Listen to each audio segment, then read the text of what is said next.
رايح تنام بعد يوم طويل جدا، واكل وشارب واخد شاور والدنيا معاك متظبطه اخر روقان. طلعت على السرير، شديت بطانيتك عليك وقلت انا خلاص هنام.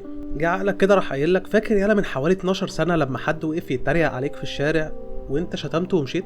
انا عايز اعرف بقى انت ليه ما ضربتوش. قوم كده كلمني زي الرجاله وقول لي انت ليه ما ضربتوش. وده موضوع حلقتنا النهارده. ليه دماغك بتفكر في حاجات قديمه جدا عفى عليها الزمن وعدى عليها كتير قوي، بالذات وانت رايح تنام؟ اعزائي المشاهدين، اهلا بكم في حلقه جديده من برنامج ملوش لازمه. في بحث في جامعه تكساس بيقول ان الانسان لما بتحصل له حاجه وحشه زمان او من فتره يعني طويله، المخ بيفضل مخزنها جوه الذاكره في فولدر كده، في حاجه عامله زي فولدر.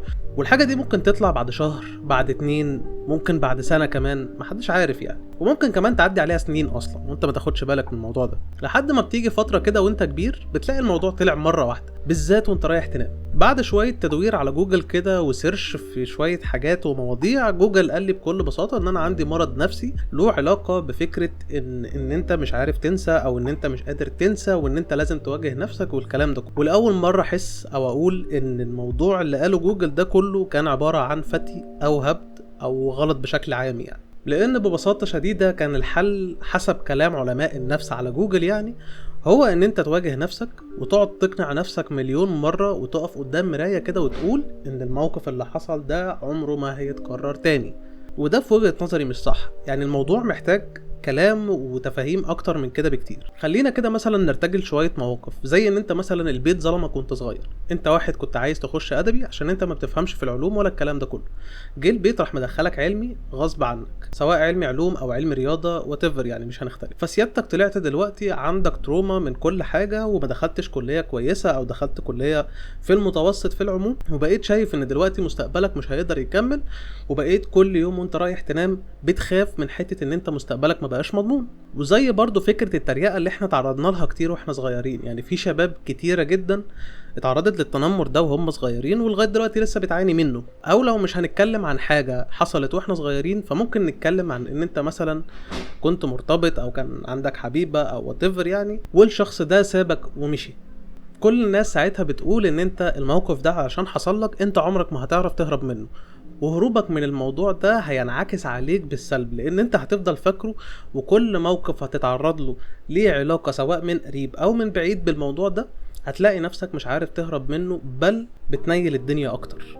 لو هتكلم عن وجهة نظري في الموضوع ده، فهو بكل بساطة ان كل الكلام ده عبارة عن هري. يعني لو جينا على المثال اللي انا قلته من شوية عن ظلم البيت وان انت دخلت علمي بدل ما تدخل ادبي، فخلينا نقول ان احنا في الواقع بتاع المجتمع اللي احنا عايشين فيه دلوقتي في الوضع الحالي، هو ان قليل جدا اللي بيقدر يشتغل بشهادته او اللي بياخد حاجة وبيخش في شركة بحيث ان هو يشتغل فيها بشهادته. بس لو جينا نبص بعيد عن فكرة ان محدش بيشتغل بشهادته والكلام ده كله، انت مش خايف من الموقف نفسه، انت خايف من تكرار الموقف نفسه. يعني فرضا دلوقتي في الاختيار بتاع العلمي والادبي ده، انت اتحطيت في اختيار انك تختار علمي او ادبي، سيادتك اخترت ادبي واهلك اختاروا ان انت تخش علمي. انت دلوقتي بعد السنين اللي عدت عليك دي كلها انت مش هتتحط في نفس الاختيار تقريبا، يعني انت عمرك ما هتتحط في اختيار ان انت تخش علمي او ادبي مرة تانية، بس انت هتبقى في اختيار ان انت ازاي توظف نفسك وسط المجتمع اللي انت محطوط فيه.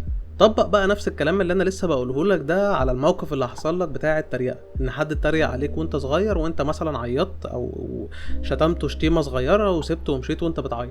عزيزي المشاهد، انت مش خايف من الموقف ده، انت خايف من تكرار نفس هذا الموقف. الموقف ده عمره ما هيتكرر تاني بنفس الطريقه في حياتك دي، لانك بكل بساطه شخصيتك اتغيرت، عمرك كبر، بالتالي انت عمرك ما هتتحط في نفس هذا الموقف بنفس هذه الطريقه. يعني الموقف اللي حصل لك من حوالي 12 13 سنه، ان حد اتريق عليك او انك اتحطيت في اختيار مثلا ما بين درجه علميه معينه، او ان حتى حبيبتك سابتك وده حصل مثلا من 6 شهور ولا حاجه، فانت عمرك ما هتتحط في نفس الشكل ده بنفس الموقف، فانت بتبقى خايف من تكرار هذا الموقف.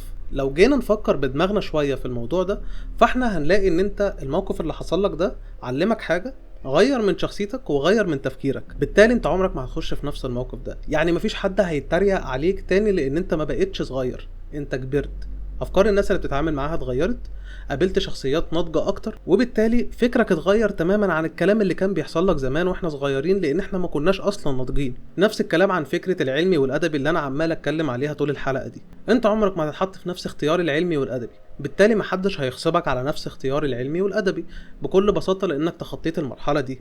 انت دلوقتي في مرحلة ان انت تقرر الكارير بتاعك هيمشي ازاي، مستقبلك هيمشي ازاي.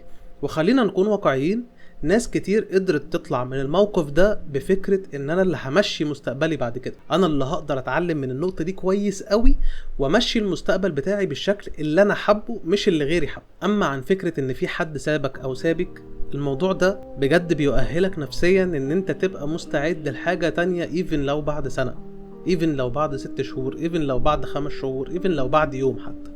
بالتالي عزيزي المشاهد، اللي انا بحاول افهمه لك كل ده هي فكرة ان انت بطل تقنع نفسك ان الموقف ده هيحصل لك تاني بنفس الشكل وبنفس الطريقة، لان صدقني هو عمره ما هيحصل لك بنفس الشكل ولا بنفس الطريقة. زي ما قلت لك، انت عمرك ما هتتحط في موقف ان حد يتريق عليك وانت تعيط، لان انت بمجرد دلوقتي بقيت شخص ناضج. عمرك ما هتتحط في اختيار ان حد يختار لك حياتك، لان انت دلوقتي بقيت شخص ناضج كفاية انك تختار حياتك. وحتى لو حد سابك مرة واثنين وثلاثة واربعة، فانت في كل مرة شخصيتك بتكبر اكتر. قيس على ده بقى اي موقف انت تعرضت له في حياتك، صدقني كل موقف بيحصل لك زي كده انت بتعرف تخرج منه، لمجرد فكرة ان انت تقنع نفسك ان الموقف ده عمره ما هيحصل لك بالطريقة دي تاني وبنفس الشكل ده تاني. دي طريقة الحل اللي نجحت معايا انا شخصيا.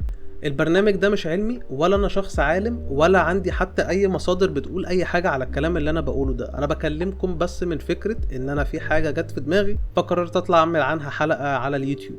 ممكن البرنامج ده يكمل حلقتين 3 4 10، وممكن ما يكملش تاني.